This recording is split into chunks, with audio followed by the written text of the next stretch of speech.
Hello Chroma Kids, welcome to our channel. Today we are going to draw Hagemaru. Hagemaru is a fun and silly cartoon character that kids love. He is a little boy who is always up to some mischief and funny adventure.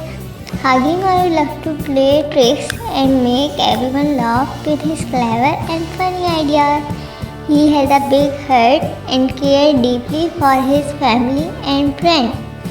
In the cartoon, Hagemaru goes to school and faces many harmonious situations with his classmates and teachers. His family, including his mom, dad, and pet dog, also join into the fun, making each episode full of laughter and joy. Hagemaru's playful nature and amusing story make it a favorite show for the young children. Kids and toddlers enjoy watching Hagemaru because it is entertaining and teaches them about friendship, family, and the importance of being kind and caring.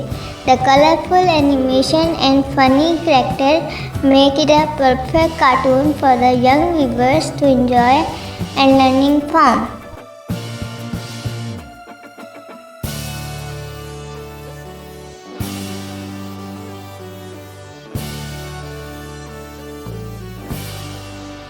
Thanks for watching. Please like, share and subscribe for the more videos.